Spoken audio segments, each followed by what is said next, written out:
طرف مان لیا جائے کہ ایک طرف وہ ہیں جو اپنے کو ہندو کہتے ہیں، تو پھر نمبر 2 پر مسلمان ہیں۔ اس لیے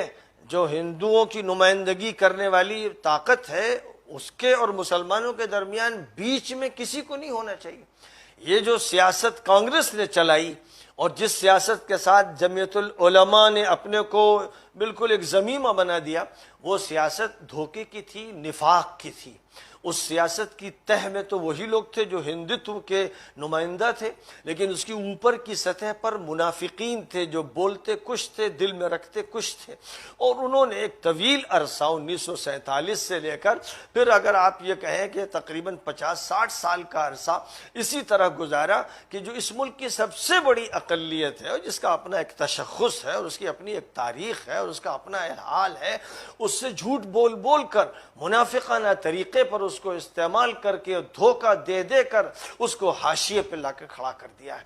یہ ان کا رویہ رہا ہے۔ پھر اس کے بعد چونکہ مسلمانوں نے اور ان کے بڑے بڑے علماء اس میں مبتلا رہے، انہوں نے یہ رویہ اختیار کیا کہ اللہ نے کہا تھا کہ للہی نظام ہو، ربانی نظام ہو اور حلف الفضول کی بنیاد پر بات ہو، جس میں ہماری اقلیت کا قائد ایک دوسری اکثریت کے قائد سے بات کرے، بیچ میں بچولیے نہ ہوں، بیچ میں کوئی میڈیٹر نہ ہو، بیچ میں منافق نہ گھسے، عبداللہ ابن ابی اور اس کی پارٹی کے لوگوں کو کنارے ڈال دیا جائے۔ نبی پاک علیہ السلام نے کبھی انہیں کوئی عہدہ نہیں دیا، اور کوئی مسلمان کبھی یہ نہیں کہتا تھا کہ عبداللہ ابن ابی ہمارے لیڈر ہیں۔ ظاہر ہے کہ اب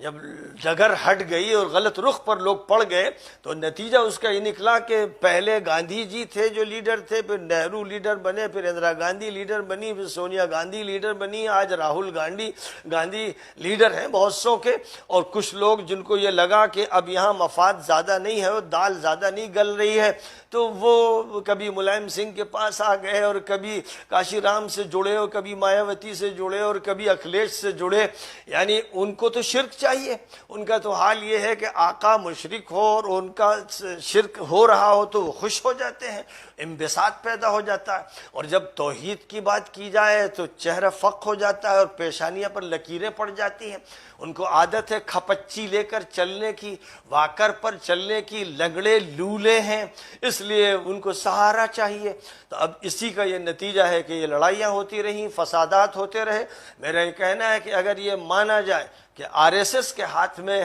اس ملک کی بات ڈور ہے، اگر یہ مانا جائے کہ BJP ایک طاقت ہے، تو پھر مسلمانوں کو جو بات کرنا ہے وہ BJP سے کرنا ہے۔ جہاں آپ نے بیچ میں کچھ لوگوں کو ڈالا، جہاں آپ نے اپنے میڈیٹر تلاش کیے، جہاں آپ کھپچیاں لے کر آئے، وہیں پھر آپ کو ڈسا جائے گا۔ ظاہر ہے کہ کانگریس کے دور میں مسلمانوں کو بار بار ایک بل سے ڈسا گیا، بلکہ سینکڑوں بل بنا دیے گئے اور وہ ڈسے جاتے رہے، اور اس کے بعد جب انہوں نے سپا اور بسپا کی پناہ گاہیں تلاش کی تو کیونکہ اللہ سے دور ہٹتے چلے گئے، نبی سے دور ہٹتے چلے گئے، نظام مکی اور مدنی سے دور ہٹتے چلے گئے، اس لیے ڈسے گئے، اور ڈستے ڈستے اب یہ حالت ہے کہ وہ شودروں سے بدتر ہیں، اور ابھی بھی سبق ان کو نہیں حاصل ہو رہا ہے۔ لہذا ان کو معلوم ہو جانا چاہیے کہ اگر انبیائی نظام کو لے کے چلنا ہے، اگر قرآنی نظام کو لے کر چلنا ہے، تو ہمارے ملک کے دستور کو ایک کنٹریکٹ مانتے ہوئے اس کے جو بڑے ذمہ دار ہیں آپ کے نزدیک جو بھی ہوں، بیچ میں دوسرے نہیں ہونے چاہیے۔ اس لیے سیکولر پارٹیز کو بیچ میں لانے والے بدھو، احمق اور بے وقوف لوگ ہیں۔ یہ وہ لوگ ہیں جن کو بار بار ڈسا گیا، اور جب ان کو ڈسا گیا تو یہ اپنا علاج کرانے میں لگے رہتے ہیں، ٹھیک ہوتے ہیں تو پھر اسی بل میں گھستے ہیں۔ جو لوگ یہ کرتے ہیں، یاد رکھیے ہر سیکولر پارٹی منافق ہے۔ سپا یادوں کے لیے ہے، آپ وہاں پر بھی چھوٹے ملازم و چپراسی اور ذلیل اور غلام رہیں گے۔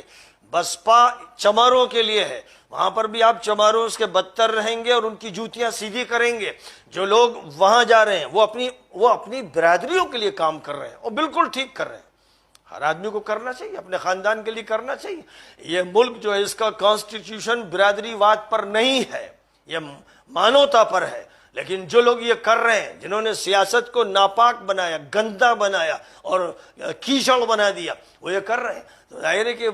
آپ اگر ان کے نمائندہ بنتے ہیں اور ان کو ووٹ دیتے ہیں تو آپ یادوں کو اپنے سر پہ بٹھاتے ہیں، ان کو اپنا قائد بناتے ہیں، ان کی پوجا کرتے ہیں، ان کی جوتیاں سیدھی کرتے ہیں۔ اور اگر آپ مایاوتی کو کروڑوں روپے دیتے ہیں کہ ہمیں ٹکٹ دے دو، جیتے نہ جیتے ہو، جیتیں گے تمہاری غلامی میں رہیں گے، جوتیوں میں رہیں گے اور چماروں کے نیچے رہیں گے، جو بے توفیق، جو احمق، اس امت کو بیچنے والے، جو مجرم یہ کرتے رہے، ان کو اس سے آزاد ہونا چاہیے، اور چاہیے کہ وہ اپنی قیادت سامنے لائیں۔ میں نے مطالبہ کیا مولانا ارشد مدنی صاحب سے کہ اپنی قیادت کو نمایاں کیجئے، سامنے لائیے، اور اگر آپ نہیں کھڑے ہوتے تو جہاں تک تعلق ہے اویسی صاحب کا، ان کو قبول کیجئے، وہ پوری ملت کی نمائندگی بہرحال پارلیمنٹ میں کرتے ہیں، کرتے رہتے ہیں، تو آپ انہی کو مان لیجئے، ان کا ساتھ دیجئے۔ جب میں نے یہ مطالبہ کیا تو ان کے ہاتھ پیر کانپنے لگے، اور خاص طور پر صدر جو ہے مسلم پرسنل لاء بورڈ کے، ان کا یہ حال ہو گیا کہ کیا کریں۔ تو انہوں نے بالواسطہ، کیونکہ جتنے بھی کام وہ 2-3-4 سالوں سے کر رہے ہیں وہ سب بالواسطہ ہے، کوئی کام براہ راست نہیں ہے، بالواسطہ انہوں نے چاہا کہ اپنی جان کیسے بچائیں۔ تو سوال ابھی تو یہ بھی ہوگا، حکومت کی طرف سے بھی ہوگا، عوام کی طرف سے ہوگا کہ جب اسد الدین اویسی حیدرآباد میں دعوتیں کر رہے تھے اور ہوٹل میں ٹھہرا رہے تھے اور 1.5 کروڑ روپیہ دے رہے تھے، تو اب صدر صاحب، کیونکہ ولی رحمانی صاحب مرحوم ہو گئے، جنرل سیکریٹری تھے، تو اب صدر صاحب کی ذمہ ہے کہ وہ 1.5 کروڑ کا حساب دیں کہ وہ پیسے کہاں گئے، کیونکہ اس کے بعد سے کوئی جلسہ نہیں ہوا، اس کے بعد سے پیسوں کے خرچ کا کوئی مسئلہ نہیں اٹھا۔ اس لیے اب تو یہ سوال پیدا ہوگا۔ میں تمام چینل والوں سے کہتا ہوں، عام اخبار والوں سے کہتا ہوں کہ بیچ والوں سے بات مت کیجیے۔ آپ ندوے جائیں گے تو مہمان خانے کے ارد گرد ایک پہرا لگا ہوگا اور آپ کو ملنے نہیں دیا جائے گا۔ آپ باصرار مولانا رابع صاحب سے براہ راست مل کر انٹرویو لیجیے تاکہ پتہ چلے کہ کہاں پر بچولیے گھسے ہوئے ہیں اور کہاں پر وہ اپنی بات کہنا چاہتے ہیں اور کیا کہنا چاہتے ہیں۔ اس طرح یہ دھوکہ کیا جا رہا ہے، پوری امت کے ساتھ دھوکہ کیا جا رہا ہے، اور قرآن اور حدیث کی غلط تشریح کی جا رہی، اور بے سہارا امت کو چھوڑ کر شدر بنا دیا، اور اس مقام سے اوپر اٹھانے کی کوئی سنجیدہ کوشش نہیں ہو رہی۔ اور اگر کوئی کوشش کرتا ہے تو اس پر تانے، گالی گلوج اور نئی باتیں پیدا کی جاتی ہیں۔ کچھ ایسے چھوکرے چھوڑ دیے گئے ہیں جن کا یہی کام ہے کہ وقت بے وقت وہ چوزے ککڑو کو کرتے ہیں، جس کا یہ نتیجہ ہے کہ امت پریشان ہے، نوجوان پریشان ہے۔ میں تمام نوجوانوں سے کہتا ہوں، امت کے نوجوانوں سے، کہ براہ راست قرآن پڑھ لو، حدیث پڑھ لو اور نبی کی سیرت پڑھ لو، اور یہ طے کر لو کہ تم اپنی قیادت کو نمایاں کرو گے، اور بچولیوں کو ختم کر کے سیکولر پارٹیوں کے جنازے نکلوا دو۔ جو بات کرنا ہے کرو موہن بھاگوت سے، کرو مودی سے، کرو یوگی سے، بات ان سے ہوگی، اور جو بھی مسئلہ ہوگا وہ ان سے ہوگا۔ وہ اگر ایک طاقت ہے جو سب کو ہرا رہے ہیں تو انہی سے بات ہونی ہے، جیسے نبی پاک نے حدیبیہ کے میدان میں ان سے بات کی تھی جو کٹر وادی تھے، انہی سے مصالحت کی اور انہی کے ساتھ سارے معاملات کیے، کبھی بھی بیچ میں کسی کو داخل نہیں کیا۔ اس لیے اس سیاست کو اب ختم ہو جانا ہے۔ اب جو بات ہوگی براہ راست اس طبقے سے ہوگی جس کے ہاتھ میں کمان ہے، اور اس سے یہ بات ہوگی کہ ہم حزب مخالف ہوں گے۔ آپ ہمیں یہ موقع دیجئے، دستور ہمیں موقع دیتا ہے، ہم اپنی نمائندگی لے کر آئیں گے اور اپنی نمائندگی اپنی بنیادوں پر کریں گے، اور آپ سے ہمارا کنٹریکٹ ہے، ایک پیکٹ ہے، ہم اس پیکٹ پر قائم رہیں گے، اور بات ہم آپ سے براہ راست کریں گے۔ اب ہم اپنی بات آپ تک اکھلیش کے ذریعے نہیں پہنچائیں گے، مایاوتی کے ذریعے نہیں پہنچائیں گے۔ ہمیں معلوم ہے کہ یہ منافق ہے، ہمیں معلوم ہے کہ یہ صرف اپنی برادری کے لیے کام کرتے ہیں اور ہمیں بیوقوف بناتے ہیں، اور ہمارے درمیان بڑے بڑے گدھے موجود ہیں جن کا کام یہ ہے کہ وہ اپنی پیٹھ دے دیتے ہیں کہ جو بوجھ ڈالنا ہو ڈال دو۔ یہ جو صورتحال ہے اس کو اب مستقبل کے ہندوستان میں بدل دیا جائے گا انشاءاللہ۔